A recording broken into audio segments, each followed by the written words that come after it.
I know you guys were worried about Chance Robinson flipping. Well, Chance, he's locked in. You are Locked On Canes, your daily podcast on the Miami Hurricanes, part of the Locked On Podcast Network, your team every day.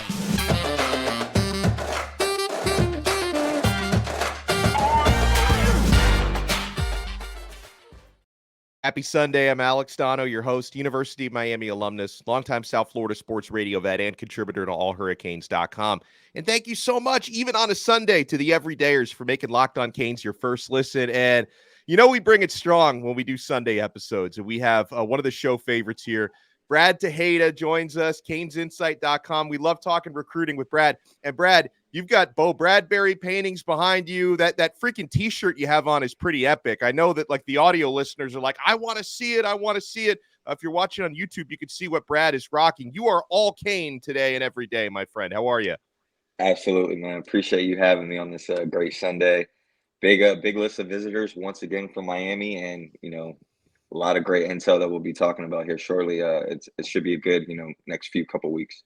Yeah, and I said it on our episode a couple of days ago that, of course, there's a lot of players who are already committed to Miami, like Judd the Ambassador Anderson, Isaiah Thomas, who shut down his recruitment a while ago, Juan Minaya visiting, like guys who are already committed, and guys who aren't committed who we'll talk about. But one of the players that has been verbally committed to Miami for the last 2 months has made Canes fans sweat a little bit, because he's been going through the process, and that's Chance Robinson, 4-star wide receiver. He committed to Miami the day of the spring game over 2 months ago, but he has taken official visits to other places. He visited Penn State early in the month. He visited Florida mid-month, and Gator fans they're not the brightest. Anytime a player arrives on their campus, I don't think they understand like what recruiting is. They just think if a player sets foot on campus, he's going to commit there, and they've killed it this month. I'm not taking anything away from them. They've done a great job with their class this month, but I think a lot of Gator fans just assumed, oh, Chance is on campus, he's going to flip here. Well, Mr. Robinson has his Canes official visit. He's wrapping that up today, and he's locked it in. He's locked into Miami. He tweeted that out today. He's been telling reporters he is locked in. So, I mean, at any point, Brad, did you have any legitimate concerns about Miami losing Chance here? No, I personally never thought Chance was flipping. This is a guy that I think the staff really made a high priority from the beginning. And they understood that this is a young man that wants to just enjoy his recruiting process and take his visits. You also got to remember, one of our top guys in last year's recruiting class that we're raving about, and Ruben Hurricane Bain, also enjoyed and took his visits. So you got to understand from a recruiting standpoint, and the coaches that we have, they understand this recruiting process. So they're going to use their relationships and how they have a gut feeling. And if they feel okay, we're not a program right now that are in any situation to kind of say, hey, you need to lock and shut things down right away. We're not gonna pay recruits to shut it down early, because that's just not what Miami does, like other programs. But yeah, man, Chance Robinson, no chance he was flipping.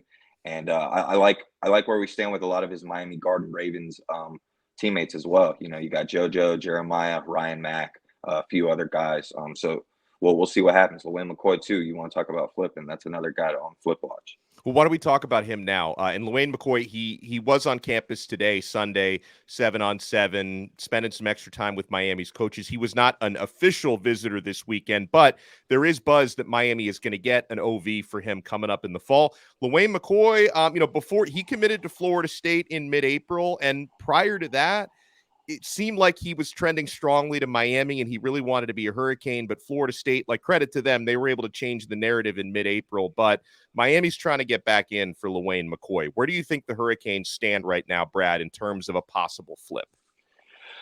Yeah, when you talk about flips, right, I think two names that have really been high on the radar for Miami that just seems like it just continues to grow is Lil Wayne McCoy and Jaylen Heyward, Georgia commit as well. Yeah. But Lil Wayne McCoy, again, this is another teammate of Chance Robinson back at Miami Gardens Ravens. Also Jeremiah Smith. Lil Wayne McCoy, right in your backyard, playing at Miami Central. This is a young man that's listed as an athlete, can play both ways, corner or wide receiver. Miami's definitely looking at him at wide receiver. And when you look at the wide receiver board, there's going to be a few targets that Miami has been going after that are going to be making announcements here in the next few days. You got Draylon Miller, on June 29th. You got Ja'Rari Hawkins on June 26th, and you got Braylon Staley on June 30th. So those are 3 targets that Miami is going after at the wide receiver board that you could potentially miss on all 3. You might have a shot at Braylon Staley out of the 3. But then that kind of slims your wide receiver board down a little bit, right? You got Jacory Barney from Miami Palmetto that Miami's trending for a lot. And then Lil Wayne McCoy. So then when you look at a number standpoint, you got Chance Robinson, who we just talked about, locked in. That's your number 1 wide receiver so far in this class. If you flip a Lil Wayne McCoy and you land a Jacory Barney, that already brings you up to 3 wide receivers. So now you got to start from a wide receiver standpoint. What guys are you really going to make a top priority with only 1 or 2 spots left? And I know JoJo Trader and Jeremiah Smith are going to be at the top of the board regardless. So from a number standpoint, I think Lil Wayne McCoy has to be in there very soon. I expect him to flip hopefully in the next few weeks. You mentioned JoJo Trader. You also mentioned Jeremiah Smith, who is official visiting this weekend, but we all know that's an uphill battle, right? I'm not going to take any victory laps on Jeremiah Smith just because he's visiting. Ohio State, a big time team to beat there. They've had him verbally committed for several months. But JoJo Trader, his Chaminade teammate, who's another 5-star receiver, Miami's right in the thick of it for Trader, who's probably not going to commit until December, and he's not taking his official visits until the fall because his mother, and God bless her, is recovering from some kind of a health issue. That's why he's not taking OVs in the summer. He's going to take his OVs in the fall when his mother is better and able to travel. So God bless on everything there. But I love the fact that we talked about this on the show the other day, Brad, that JoJo Trader showed up to Legends Camp. No one was really expecting him to be there. And not only did he show up, because a lot of times 5-star players will just show up and network, right? They'll just hang out, rub elbows, puts the cleats on, and he goes through drills and workouts. He wanted to be coached up. He wanted to get the opportunity to work with Kevin Beard and Shannon Dawson and Miami staff. I respect that because a lot of 5-star players whose stock really can't get any higher, don't even bother to, go through with things like that. But that young man is an alpha. He's a hard worker, and he wants to get better. And it seems like Florida State especially are going to offer competition for Miami there. Where do you think the Hurricanes stand with JoJo Trader? Yeah, JoJo Trader is one of those recruits that me personally, Alex, I kind of got the same feel for Ruben Bain last season. Let him enjoy the process, but straight from the jump, I think this staff has really made JoJo Trader feel like the Jeremiah Smith. I know they're kind of a 1A, 1B situation, but JoJo Trader is just as good, if not better. He's a tremendous athlete. In my opinion, he could definitely play both sides if he wanted to. But JoJo Trader, I think, ultimately ends up being a Miami Hurricane when it's all said and done. And like I mentioned before, if you could flip a Lil Wayne McCoy, and then you can, obviously we locked in Chance Robinson, and then you possibly land a safety at St. Thomas Aquinas and Ryan Mack. If you get those 3 guys on board in this class, you already know from a recruiting standpoint with this staff, the understanding of the process of a guy like Jeremiah Smith and JoJo Trader, you're going to have to just wait it out a little bit. You're going to have to show it on the football field. You're going to have to produce wins. You're going to have, an eye-pleasing offense when it comes to Shannon Dawson. So as long as those things are answered, I definitely think Miami lands JoJo Trader. Obviously, with Jeremiah Smith, it's a little bit different. I think Ohio State's still the favorite there. But those are guys that you got to continue to chop wood. You're not going to just, say, oh, you know what, you tweeted I'm never going to visit Miami again, so I'm not going to talk to you anymore. You got to put pressure on that and continue to do what they're doing. I like, news from him, and also, a guy like Ellis Robinson from a couple weeks ago. Just continue to chop wood. Chopping wood, absolutely. Now, one of Miami's committed players who is visiting this weekend told a local media outlet that he thinks 4 of the uncommitted players who are on campus this weekend are going to end up becoming Hurricanes. Which 4 might those be? And we'll talk more about some of the most promising prospects on campus right now. We're only getting started, man. Brad Tejeda is here. I'm here. It's a party. Keep it locked to Locked On Canes. Keeping it locked to FanDuel, my friends. Baseball season is in full swing. There's no better place to get in on all the action than FanDuel. That's America's #1 sportsbook, because right now new customers get a no-sweat first bet up to $1,000. That's up to $1,000 back in bonus bets if your first bet doesn't win. That means you have literally nothing to lose on that first bet. Just go to FanDuel.com/lockedon to join today. You can bet on your Miami Marlins, who have been much better than I expected, that's for sure. And I love FanDuel because the site is safe and secure. There's so many great promotions on FanDuel. Very easy to get your winnings out as well. So do not miss your chance to snag a no sweat first bet up to $1,000 when you join FanDuel today. Just go to fanduel.com/lockedon to sign up. FanDuel, official partner of Major League Baseball.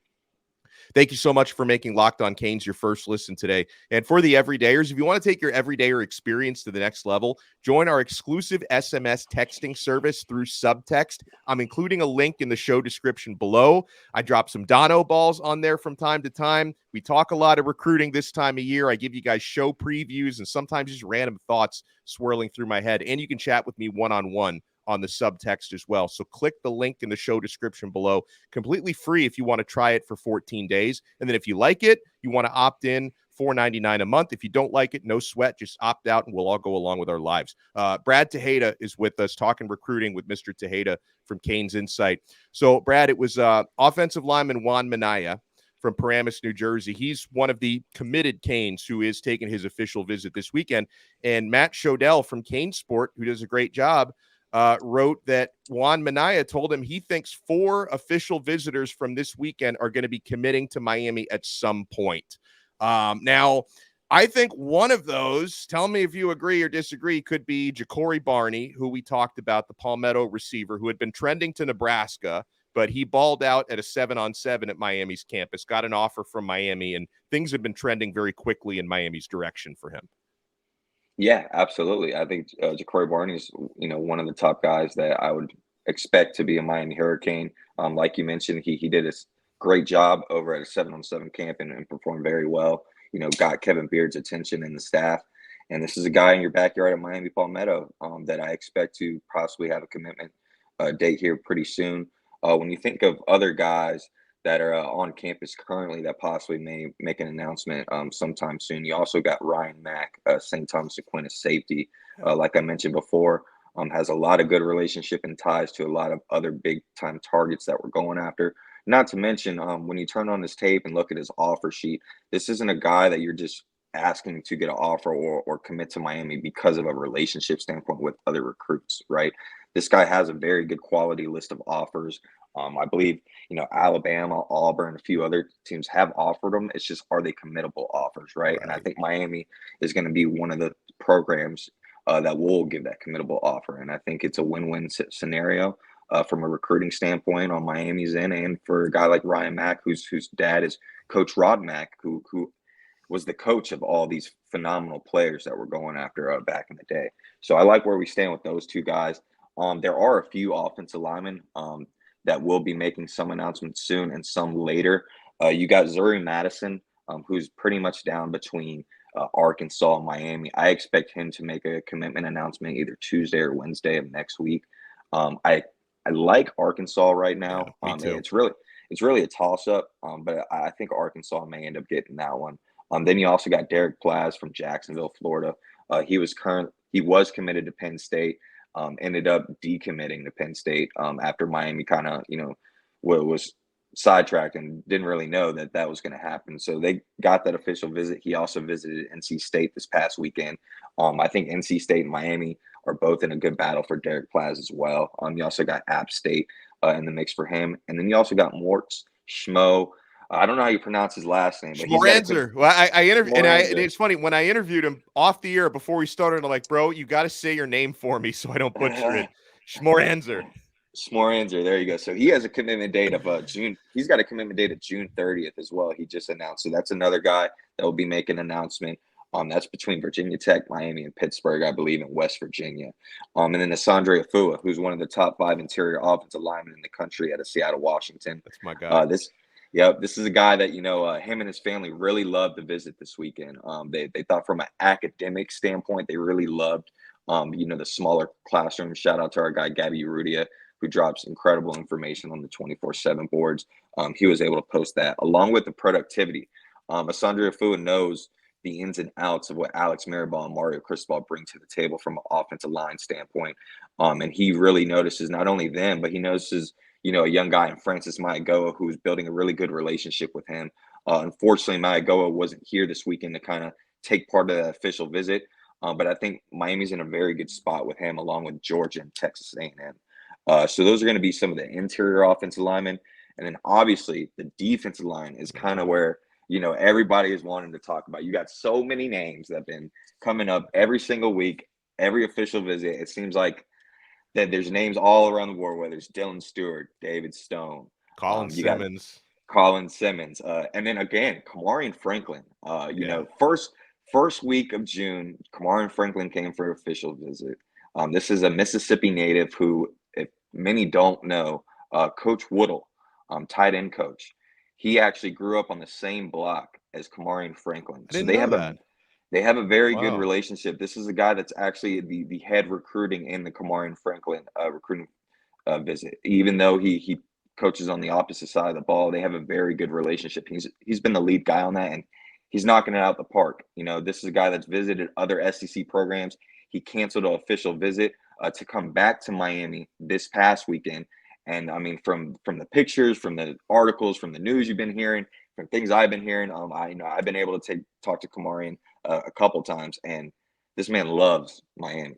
He enjoys the staff. Like I mentioned before, him and Coach Woodle have a very, very good relationship, probably the best relationship out of any coaches in the nation. I would expect Kamarion Franklin to possibly be a Miami Hurricane when it's all said and done at the defensive line position. You also got Elias Rudolph from Deerfield. Yeah. That's a guy that came in last week as well that I think Miami is possibly trending for. He may be making an announcement soon. You also got Artavius Jones this past weekend. That's one that I wanted to talk about a little bit because we hadn't talked about Artavius very much on the show. I think I brought him up one time and I mispronounced the name of his town. Bluntstown, Florida, I think is how you say that. 4-star defensive lineman, 6'3", 280. UCF and Florida State are also in the mix there. Had a super productive junior year of high school, as anybody who's a 4-star recruit surely did. Do you think Miami is trending up for Artavius Jones? Absolutely do. Again, shout out to Gabby. He first reported this, I think, this morning or last night. Artavius Jones said right off the bat, this is the best visit I ever had. Nice. So that's what you like to hear with a guy like Artavius Jones. Again, there's a lot of big fish on the table with, Justin Scott, Dylan Stewart, Colin Simmons, David Stone, Kamarion Franklin, even a Marquise Lightfoot who was here this past weekend from Chicago. That's another guy. It's going to be between Miami and Ohio State. I like where Miami sits with him as well. So as long as you could get about 40% of these names that we're saying, that's a very good average. And you got to also understand these are all big fish. You're battling with the best programs in the nation, and yet you're just coming off a 5-1 season. So you like what you're seeing from a recruiting standpoint from the staff. I love it. There's a few other names I want to talk about with Brad when we come back, including Rohan Marley's nephew, my guy Chris Cole. If he ends up trending towards Miami, who else do we have to talk to? I want to talk, Caleb Odom, and I want to talk a little bit more about Jaylen Heyward, who Brad brought up. So still, man, we got a lot more to cover here. Keep it locked to Locked On Canes. Thank you so much for making Locked On Canes your first listen today. We're available free wherever you get your podcasts and available free on YouTube. And, I'm sure at some point this coming week, Miami is going to land some verbal commits. So we're going to have our eyes out for that. Anytime a commit drops, you're going to have a new episode or even sometimes an emergency episode of Locked On Canes. So the everydayers are definitely going to be enjoying this coming week. Let's talk, Brad, about Chris Cole, 4-star linebacker out of Salem, Virginia. Very sought after, and seems like Georgia probably the primary competition for Cole. Miami does have a built-in legacy advantage in Rohan Marley, who has been on campus this weekend. I'm sure he and his nephew have had a chance to visit. I saw Rohan at Legends Camp on Thursday. He's been hanging around the program this week. So Chris Cole, do you favor Miami here, or is it still, because it's kind of unclear to me where Miami stands for Cole from where I sit? Yeah, the Virginia native, obviously, like you said, is related to Rohan Marley. You would think Miami would easily be the team to beat, but from hearing from people in his camp, that Georgia visit, they really rolled out the red carpet for him. They treated him, like a 5-star that he should be. And I think Georgia was possibly the team to beat until coming into this weekend. And from everything I've been hearing, between Rohan Marley, between the love that he has for the University of Miami and just the continued relationship that Miami just has never changed from the beginning.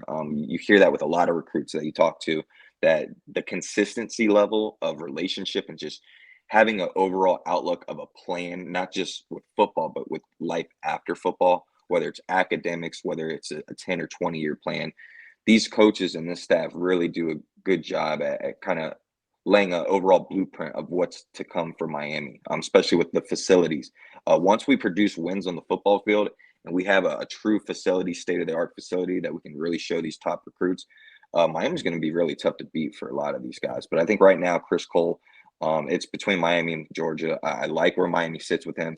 I don't expect him to make an announcement anytime soon. You're going to just continue to have to chop wood. But I like where Miami is with him. But Georgia's obviously going to be a team to watch. About 2.5 months ago, I met Caleb Odom, the 4-star tight end out of Carrollton, Georgia. He was down on an unofficial visit watching Miami Hurricanes spring practice. And at that time, it seemed like the primary battle was between Ole Miss and Miami. And it felt like Miami was a pretty strong favorite at that point. Well, later on in his recruitment, Nick Saban and Alabama got in the mix, and they turned it on its head when it came to the trends. After his Alabama visit, the crystal balls started dropping. Caleb Odom to Bama. He obviously hasn't committed there, at least not yet, didn't shut down his recruitment. So Odom, who I really like, 6'5", pass-catching tight end, he's been on campus this weekend, Brad. It's probably fair to say Bama are still favorites, if not strong favorites, but do you think Miami can keep chopping the wood with him? Yeah, I think at this point, I think he's already kind of nearing a decision. I think he may have an idea of where he wants to go. I believe he'll probably announce mid-July, if I'm not mistaken, or early July, so in the next few weeks. But like you said, Alabama right now, I think is probably the team to beat still. And just from a tight end recruiting board standpoint, there's not many other guys that we're going after right now from a tight end position. So that would kind of lead me to wonder if you kind of leave that door open for that second tight end of a guy that maybe you could kind of circle back around on potentially once football season starts. Maybe a guy like Corey KJ Duff from Team Raw, who obviously will be making an announcement here soon between Rutgers and North Carolina. But he's a guy that's got the flexibility to play tight end or wide receiver. We're recruiting him as a wide receiver, but he's a guy that you could possibly take as a second tight end in the class just to do it and have the flexibility of bringing in actually more wide receivers. As we know with the Shannon Dawson offense, you're going to need as many wide receivers and tight ends that can play wide receiver. Corey Duff is probably at the top of the list of that. Love it. Brad Tejeda, CanesInsight.com, is always bringing the info with us. Do you think, Brad, it's Sunday right now, do you think over the next few days I may have to get ready to do some emergency episodes, or do you think the timeline could project out a little bit longer, or the next couple days could be busy? What do you think? I think you possibly could land 1 or 2 recruits by this time next week.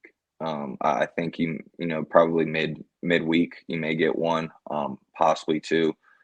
There were some names that we said that I feel very confident are going to make announcements soon. But I would say at least two guys. I love it. Awesome job. Make sure you follow this man on Twitter at Tejeda Brad. Check him out at CanesInsight.com. And guys, make sure you follow this show on Twitter. If you follow at Locked On Canes, we will follow you back. And remember to check out our exclusive subtext SMS texting service, link in the show description below. Got a full week coming up, my friends. Keep it locked right here to Locked On Canes. Brad, thank you so much for taking the time, and enjoy the last moments of your weekend. Appreciate you always having me, Alex, man. And it's great to be on Locked On. Keep doing great things. Thank you so much, man. You too. We'll talk to you guys next time on another episode of Locked On Canes, part of the awesome Locked On Podcast Network. Your team every day.